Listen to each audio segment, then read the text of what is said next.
Pagi hari ini langsung saja saya akan sharing berbagi dengan saudara satu tema firman Allah, satu pengajaran firman yang saya pikir penting untuk kita mengerti pada doa pagi saat ini. Pagi ini saya mau bicara tentang ku percaya mujizat. Tujuan saya menyampaikan firman Allah ini tentu saja saya tidak ingin sebetulnya lewat firman Allah ini Anda sekedar jadi orang Kristen yang sekedar cari mujizat, ikut Tuhan, percaya Tuhan, hanya kejar-kejar mujizat. Kita perlu mujizat, saya perlu mujizat, Anda semua perlu mujizat. Dan kita sama-sama percaya meyakini sampai detik hari ini Yesus Tuhan kita, Dia itu sumber mujizat. Adalah perkara yang mudah sebetulnya Tuhan itu melakukan mujizat dalam hidup kita. Saya suka gambarkan seperti membalik telapak tangan buat Tuhan untuk Dia melakukan mujizat menolong kita. Karena Alkitab katakan bagi Tuhan tidak ada yang mustahil. Tapi dari awal saya ingin memberikan catatan yang penting kepada Anda, bahwa tujuan saya mengajar firman tentang ku percaya mujizat, tentu saja tujuannya bukan supaya kita jadi anak Tuhan yang cuma kejar-kejar mujizat. No, nggak seperti itu. Justru saya nggak ingin kalau ada jadi orang Kristen yang sekedar kecanduan mujizat, tapi nggak ngerti tujuan Tuhan melakukan mujizat, memberikan mujizat dalam hidup kita. Esensi tujuannya kita nggak ngerti, ngeblur kabur kita ikut Tuhan. Jadi sebetulnya tujuan saya menyampaikan pengajaran firman tentang ku percaya mujizat adalah lebih kepada supaya kita mengerti esensinya. Tujuan Tuhan melakukan mujizat dalam hidup kita itu apa tujuannya? Targetnya apa? Nah itu ke sana. Saya ulang, kita butuh mujizat, kita nggak boleh munafik. Saya perlu mujizat, semua kita butuh mujizat. Tapi tetap catatan pentingnya kita nggak boleh jadi anak Tuhan yang sekedar ikut Yesus karena yang kita kejar mujizat. Datang ibadah doa pagi cuman karena kecanduan mujizat. Kita perlu mujizat, tapi harus tahu tujuan mujizat itu. Kita baca dulu ayatnya. Yohanes pasal 6 ayat 24 sampai 26. Mari kita lihat dari ayat-ayat ini, saudara, ada hal yang penting tentang yang namanya mujizat itu, saudara ya. Saya baca 24, saudara 25, 26-nya sama-sama ya. Saya baca 24, begini kata firman Allah. Yohanes 6 ayat 24. Ketika orang banyak melihat bahwa Yesus tidak ada di situ dan murid-muridnya juga tidak, mereka naik ke perahu-perahu itu lalu berangkat ke Kapernaum untuk mencari Yesus. Lanjutkan 25 terus. Ketika orang banyak menemukan Yesus di seberang laut itu, mereka berkata kepadanya, "Rabi, bila mana engkau tiba di sini?"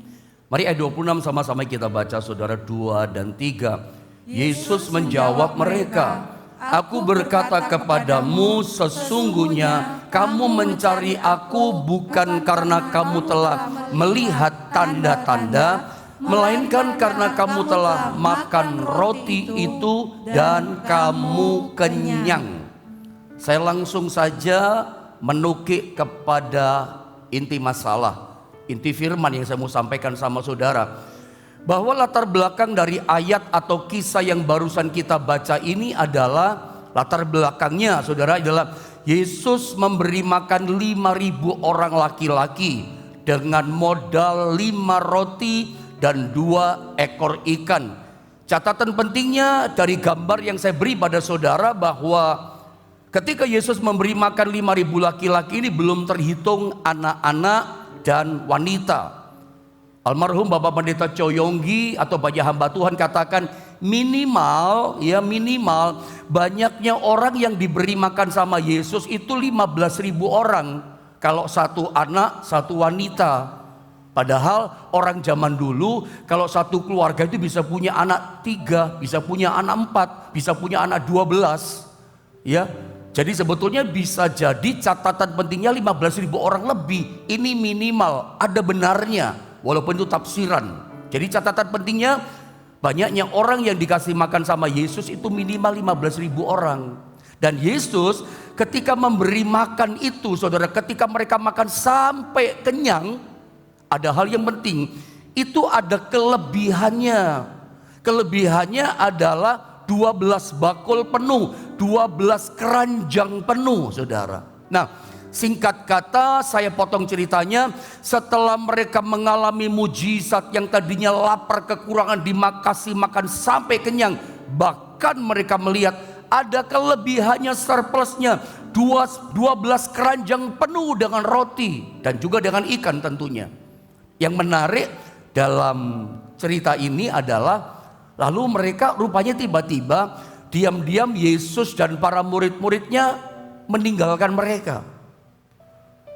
Kalau saya tanya sama saudara, ya seandainya Anda dan saya, kita ada di tengah-tengah 5.000 orang laki-laki ini. Kita seandainya ada di tengah-tengah peristiwa itu. Saya mau tanya sama saudara, kira-kira di hati saudara yang saudara rasakan itu apa? Bagaimana kira-kira fenomena, sensasi, perasaan saudara dari 5 ketul roti, 2 ekor ikan itu bisa menghasilkan pelipat gandaan. Anda kenyang lewat mujizat. Kira-kira perasaan hati saudara kayak apa ketika ada di tengah-tengah 5.000 orang laki-laki? Pasti kita sepakat jawaban kita senang, kita sukacita, kita bahagia, ya. Dan bukan cuma itu, hasil daripada mujizat ini kalau kita baca di ayat 24 itu membuat mereka mencari Yesus. Kenapa mencari Yesus? Penasaran dong. Ketika ada seorang pribadi yang bernama Tuhan Yesus Kristus bisa menunjukkan kuasanya, melakukan mujizat pelipat gandaan yang begitu luar biasa, itu membuat orang terkagum-kagum, orang penasaran, orang jadi kagum. Akibatnya apa? Orang jadi mencari Yesus. Mari kita lihat ayatnya ya. Saya berharap itu pun terjadi pada kita, mencari Yesus. Lihat ayat 24 saya baca. Yohanes 6 ayat 24 dikatakan begini.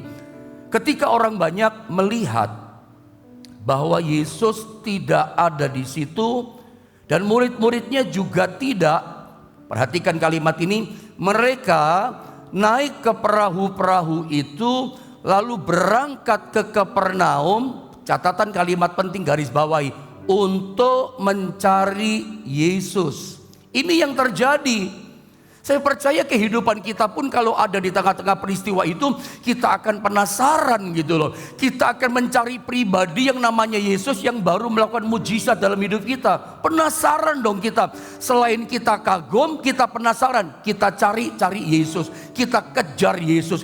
Di mana Yesus? Dan yang menarik, catatan ayat ini di ayat 25 dan 26 saya baca, saudara, ayat 25. Perhatikan kalimat-kalimat ayat firman Allah. Berkat rohani apa yang kita dapatkan pagi ini. 25 dikatakan begini. Ketika orang banyak menemukan Yesus di seberang laut itu, mereka berkata kepadanya, Rabi, bila mana engkau tiba di sini? Kalimat ini kalau saya sederhanakan, mereka bertanya begini, 5.000 laki-laki ini. Ya, mereka bertanya gini, ya Rabi, guru, kapan engkau tiba di sini? Itu kira-kira pertanyaannya. Guru, kapan kau tiba di sini? Yang aneh, yang unik, aneh bin ajaib, jawaban Yesus sepertinya tidak menjawab pertanyaan 5.000 laki-laki ini. Pertanyaan Yesus jauh dari harapan mereka. Menurut saya aneh. Harusnya ketika mereka bertanya, Guru, Rabi, kapan engkau tiba di sini? Harusnya Yesus menjawab, setengah jam yang lalu aku tiba di sini. Atau 2 jam yang lalu. Atau tadi pagi aku nyampe di sini. Itu kira-kira harusnya jadi jawabannya Yesus. Tapi Yesus gak jawab begitu. Bahkan jawabannya jauh dari pertanyaan orang-orang yang dikasih makan itu. Apa jawaban Yesus? Mari kita lihat ayat 26. Aneh jawabannya menurut saya. Ayat 26 dikatakan begini, Yesus menjawab mereka, aku berkata kepadamu, ini jawabannya, sesungguhnya kamu mencari aku bukan karena kamu telah melihat tanda-tanda, aneh ya, melainkan karena kamu telah makan roti itu dan kamu kenyang. Ini jawaban Yesus. Kamu cari aku bukan karena tanda-tanda. Nanti saya terangkan apa itu tanda-tanda. Kamu mencari aku bukan karena tanda-tanda, tetapi kamu mencari aku karena kamu telah makan roti itu dan kamu kenyang. Yesus membongkar motivasi mereka cari Yesus. Yesus bongkar terang-terangan tujuannya mereka mencari Yesus. Yesus katakan begini, kamu ini lo cari aku bukan karena tanda-tanda. Keras ngomongnya. Pada bagian jawaban Yesus pada ayat ini jawaban Yesus tidak enak di telinga, keras dan tidak menyenangkan hati. Itu loh maksud saya. Dibongkar motivasi tujuan mereka cari Tuhan. Kamu cari aku karena demi perutmu kenyang. Kamu cari aku supaya hidupmu nyaman. Karena memang mau bilang apa ya? Karena keberadaan Yesus 2000 tahun yang lalu di tengah-tengah manusia di muka bumi. Yesus itu identik dengan fasilitas. Itu yang saya mau nyatakan sama saudara. Sebab kalau ada Yesus tidak ada kelaparan. Ada Yesus tidak ada kekurangan. Ada Yesus yang sakit jadi sehat, itu saudara ya. Ada Yesus apa ya? Yesus itu pokoknya menjadi semua jawaban masalah persoalan manusia pada waktu itu. Pokoknya ada Yesus sejahtera, ada Yesus aman, ada Yesus damai. Masalah kesulitan ada jalan keluar. Yesus identik dengan fasilitas, itu kira-kira. Yesus bongkar.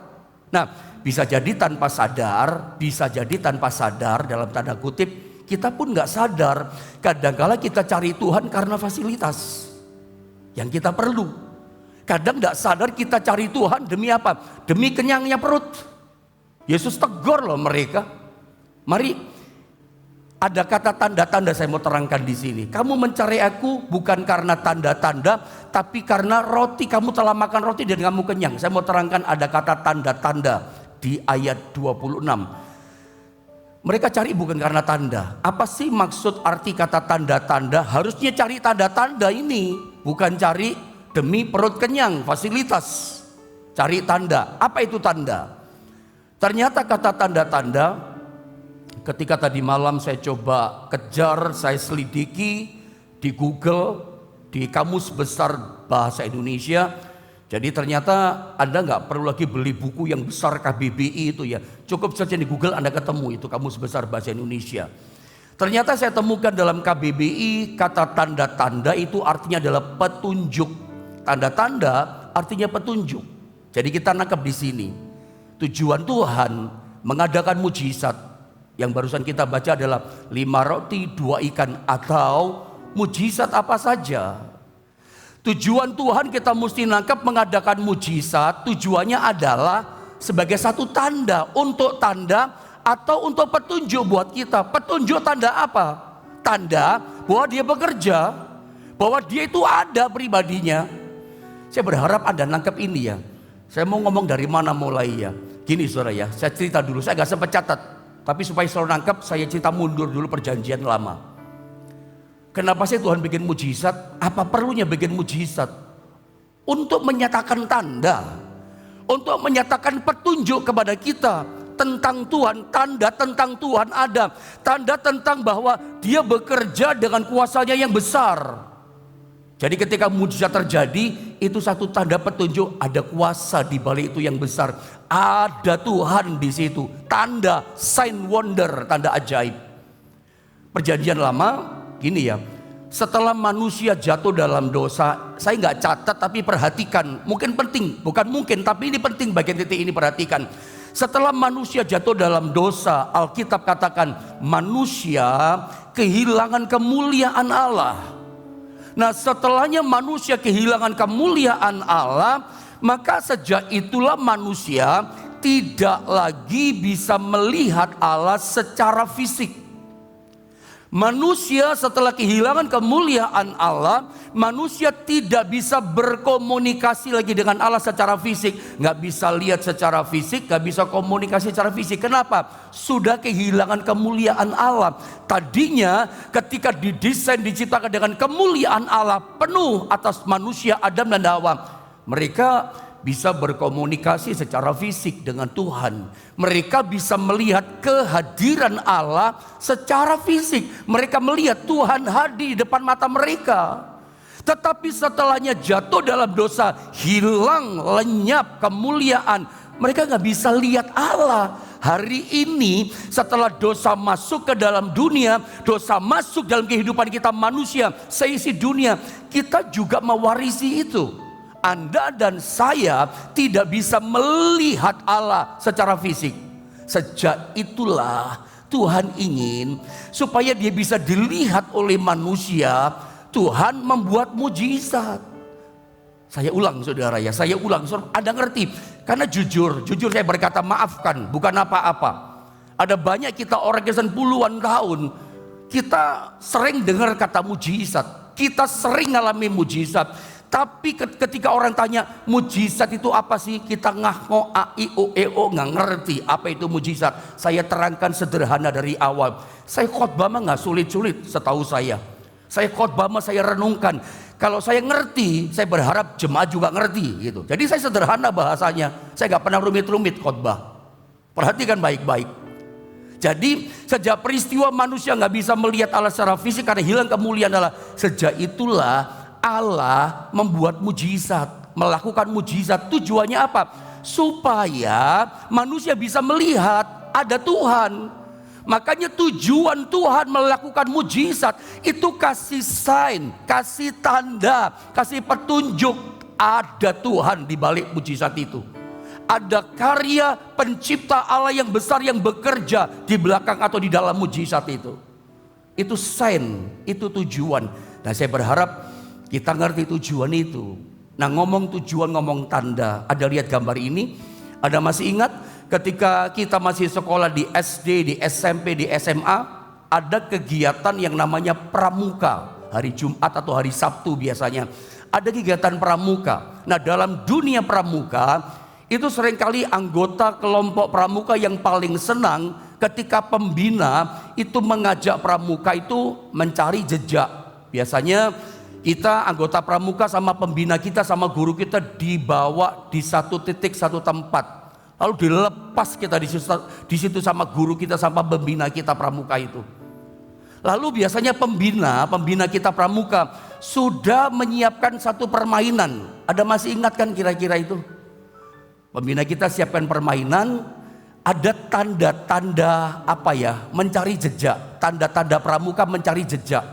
Ada tanda panah ke kanan, itu mesti diikuti. Lihat gambar itu, diikuti. Kalau kanan ya ke kanan, tanda panah ke kiri ada tanda pramuka. Saya sudah agak lupa ya, sudah seumur gini sih ya, dan saya nggak belajar lagi masalahnya. Ada tanda sungai misalnya nyebrang, air dangkal, ada tandanya kan, tanda pramuka jejak itu. Mereka bisa nyebrang, air dangkal boleh. Ada tanda pramuka surat, ada surat, itu mesti diambil, dibaca. Apa petunjuknya? Mesti diikuti. Kalau tidak mengikuti jejak tanda pramuka, tersesat, gak nyampe tujuan. Sebab ternyata pembina guru kita memberikan tanda-tanda jejak pramuka, tujuannya adalah supaya kita gak kesasar, tapi nyampe target yang dimaksud pembina tadi.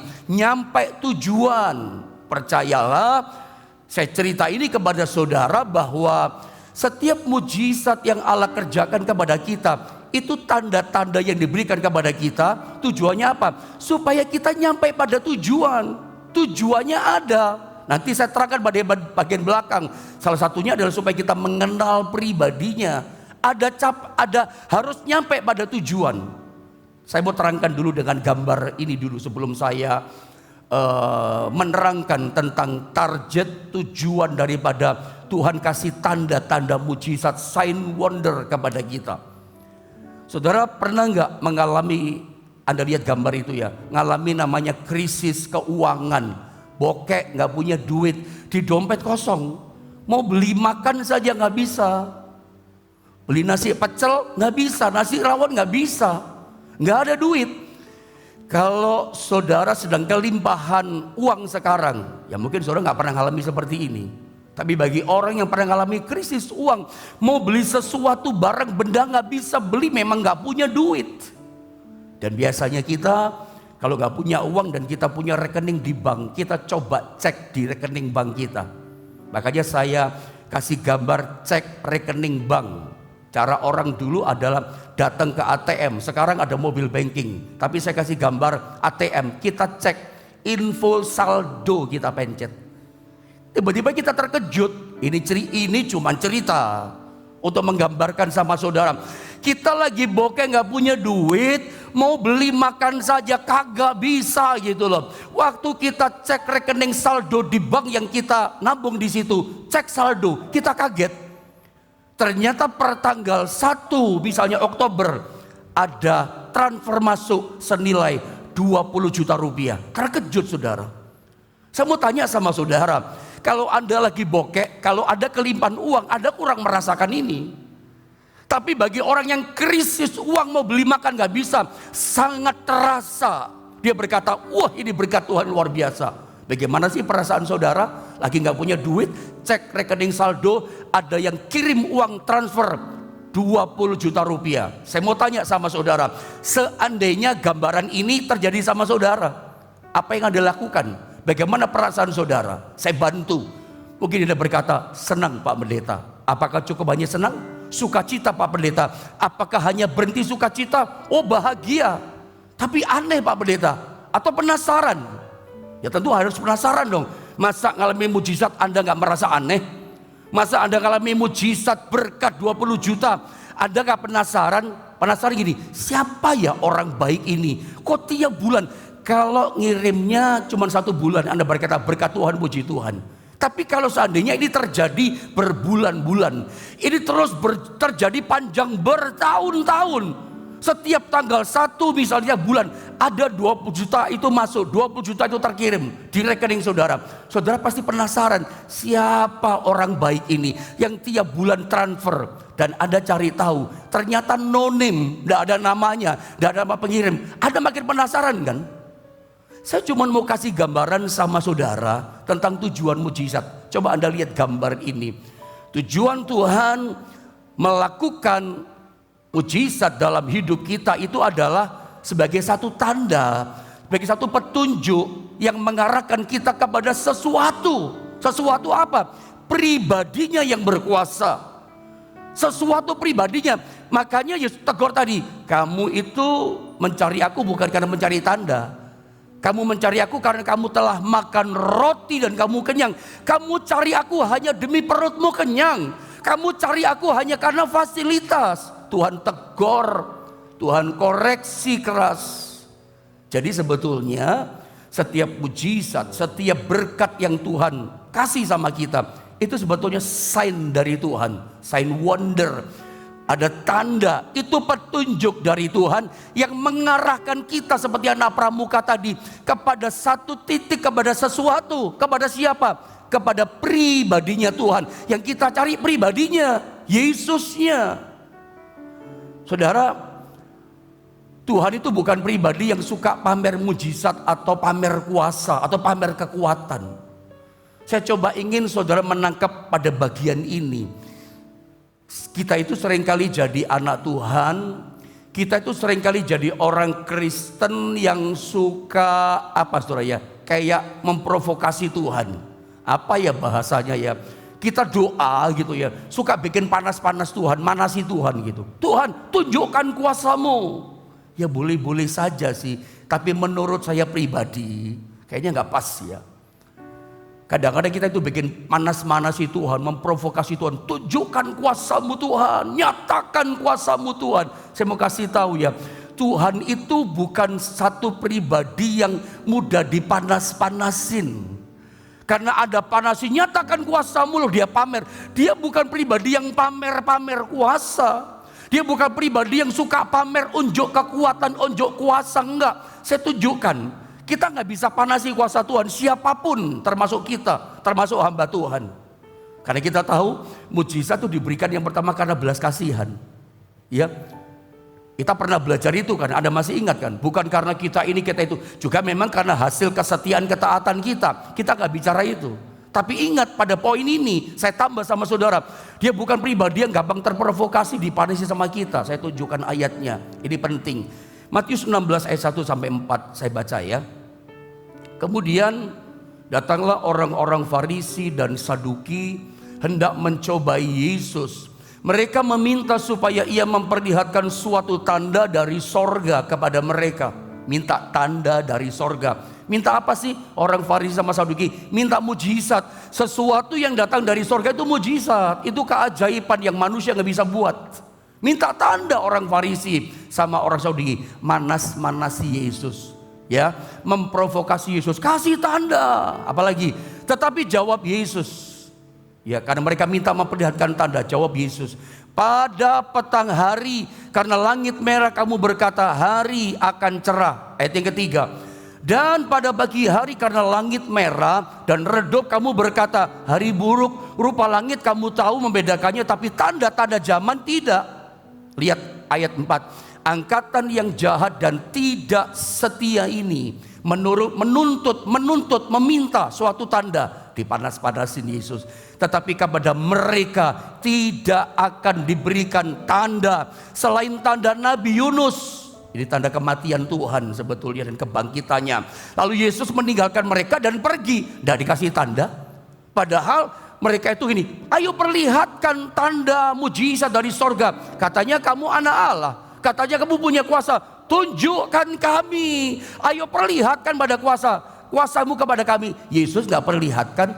Yesus bukan pribadi yang mudah ditantang-tantang suruh mamerin kuasa. Coba kalau ada dalam posisi Yesus, mungkin kita kamu gak percaya, mau tak tunjukin ya, ayo tak tunjukin, ayo lihat sini. Itu kalau kita barangkali tertantang kita. Yesus tidak. Gak bisa orang panasin Yesus. Bukti lagi, Anda mau lihat Matius 4 ayat 3. Ini setan yang coba panasi Yesus. Ketika Yesus berpuasa 40 malam, setan berkata begini, lalu datanglah si pencoba, Matius 4 ayat 3 ya, dan berkata kepadanya, jika engkau anak Allah, perhatikan, perintahkanlah supaya batu-batu ini menjadi roti. Pertanyaan saya kepada Anda, ada tahu cerita ini kan? Apakah Yesus tertantang, tergoda pamer kuasa, robah batu jadi roti? Tidak. Katanya kamu anak Allah, tunjukkan, buktikan bahwa kamu punya kuasa bisa robah batu jadi roti. Tapi Yesus nggak buat. Ada juga contoh lain supaya lebih jelas. Ini menurut saya sesuatu yang sangat urgen, sangat penting tantangan di sini. Tapi itu pun Yesus nggak lakukan loh. Soal tanda mujizat itu. Perhatikan Matius 27 ayat 39 sampai 42. Saya baca, perhatikan ayat ini ya. Orang-orang yang lewat di sana menghujat dia, ya, dan sambil menggelengkan kepala mereka berkata, hai engkau yang mau merobohkan bait suci dan mau membangunnya kembali dalam 3 hari, selamatkanlah dirimu jikalau engkau anak Allah. Apa kata mereka? Turun dari salib itu. Katanya engkau anak Allah, tunjukkan kuasa anak Allah. Kalau betul anak Allah, turun dari salib. Saya mau tanya sama saudara, menurut Anda kira-kira Yesus bisa nggak turun dari kayu salib? Sangat bisa, sangat mudah. Lolos dari paku, dari kaki yang dipaku mudah. Dengan tangan terpaku bisa, sangat bisa. Meskipun mereka berkata turun dari salib, katanya kau buktikan kau anak Allah, tunjukkan. Coba kalau Anda dalam posisi ini, lagi sengsara, menderita, orang menghina, orang menghujat, katanya anak Allah, mungkin kita akan tertantang. Lu mau bukti? Nih aku tunjukin. Tapi Yesus enggak turun ke bawah. Saya baca, demikian juga imam-imam kepala bersama-sama ahli-ahli Taurat dan tua-tua mengolok-olok dia, dan mereka berkata, orang lain ia selamatkan, tetapi dirinya sendiri tidak dapat ia selamatkan, tidak dapat ia selamatkan. Ia Raja Israel, baiklah ia turun dari salib, dan kami, perhatikan, dan kami akan percaya kepadanya. Jadi mereka berkata begini, kalau kamu bisa turun dari kayu salib, kamu betul anak Allah, baru kami percaya. Kalau kamu bisa tunjukkan kuasa mujizat itu, kami baru percaya. Dari sini saya menangkap dengan roh saya, bahwa ternyata tujuan mujizat bukan sekedar kita cuman percaya. Dengar baik-baik. Nggak cukup hanya berhenti percaya. Saya ulang, tujuan Tuhan beri mujizat, tujuan Tuhan melakukan mujizat bukan sekedar hanya sebatas percaya sama Yesus. Terbukti tetap Yesus nggak mau tunjukkan mujizat. Yesus tidak kasih mujizat. Walaupun mereka berkata, kalau engkau tunjukkan mujizat kami percaya. Yesus gak buat mujizat. Itu artinya mujizat tujuannya bukan sekedar kita percaya. Tujuannya apa? Saya gak sempat tulis. Tujuannya adalah supaya kita semakin mengenal Dia. Kalau kita baca dalam Filipi, saudara ya, Filipi itu pasal yang ke-1 ayat 17. Mungkin multimedia bisa tolong kita ya. Filipi pasal 1, Efesus pasal 1. Efesus pasal 1 ayat 17 sampai 19. Efesus pasal 1 saya baca ayat 17. Dan meminta kepada Allah Tuhan kita Yesus Kristus, yaitu Bapa yang mulia itu, supaya Ia memberikan kepadamu roh hikmat dan wahyu untuk mengenal Dia dengan benar. Terus saya baca ayat 18. Dikatakan begini, dan supaya Ia menjadikan mata hatimu terang, ya, agar kamu mengerti pengharapan apa yang terkandung dalam panggilannya, betapa kayanya kemuliaan bagian yang ditentukannya bagi orang-orang kudus. Sama-sama kita baca ayat 19, 3. Dan betapa hebat kuasanya bagi kita yang percaya, sesuai dengan kekuatan kuasanya. Mujizat bekerja sesuai dengan kekuatan kuasanya, kita percaya. Dan untuk apa Dia menyatakan kuasanya, kehebatannya sama kita? Tujuannya ayat 17, supaya kita semakin mengenal pribadinya. Itu saudara.